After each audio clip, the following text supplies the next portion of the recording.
जामशोरो भरिसां नूरियाबाद वटि वैन खे बाहि लॻण वारे वाक़े में 19 मुसाफ़िरनि जे सड़ी फौत थियण वारे केस जी ॿुधणी।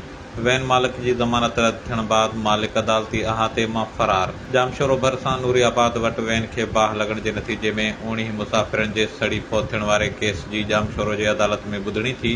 ॿुधणी दौरान वैन मालिक इस्माइल बलोच ऐं SHO नूरियाबाद पिण अदालत में पहुता, जिते वैन मालिक इस्माइल बलोच पारां अदालत में पक्की ज़मानत लाइ दरख़्वास्त दाख़िल कराई वई, जेका अदालत रद्द करे छॾी। अदालत पारां ज़मानत रद्द थियण बाद वैन मालिक मोहम्मद इस्माइल बलोच नूरियाबाद पुलिस जे मौजूदगी में अदालती अहाते मां फरार थी वञण में कामयाब थी वियो। यादि रहे त 26 सेप्टेम्बर ते हैदराबाद खां कराची वेंदड़ तेज़ रफ़्तार वैन खे नूरियाबाद वटि बाहि लॻी वई ऐं वैन में सवार 19 मुसाफ़िर सड़ी फौत थी विया हुआ। वैन खे बाहि लॻण जे नतीजे में सड़ी फौत थियण वारे अफ़सोसनाक वाक़े जी नूरियाबाद थाणे ते सरकार जे फरियाद ते वैन मालिक इस्माइल बलोच ऐं वैन ड्राइवर मथां केस दाख़िल कयो वियो ऐं केस दाख़िल थियण बाद वैन मालिक इस्माइल बलोच जामशोरो में एडिशनल सेशन जज 2 रहमतुल्लाह मौर्य जे अदालत मां उबूरी ज़मानत हासिल करे वरिती। जॾहिं त अॼु एडिशनल सेशन जज 1 नौशाद मुग़ल जे अदालत में केस जे ॿुधणी दौरान वैन मालिक इस्माइल बलोच पारां पक्की ज़मानत लाइ दरख़्वास्त दाख़िल कराई वई, जेका अदालत रद्द करे छॾी। जंहिं बाद वैन मालिक नूरियाबाद पुलिस जे मौजूदगी में अदालत जे अहाते मां फरार थी वञण में कामयाब थी वियो।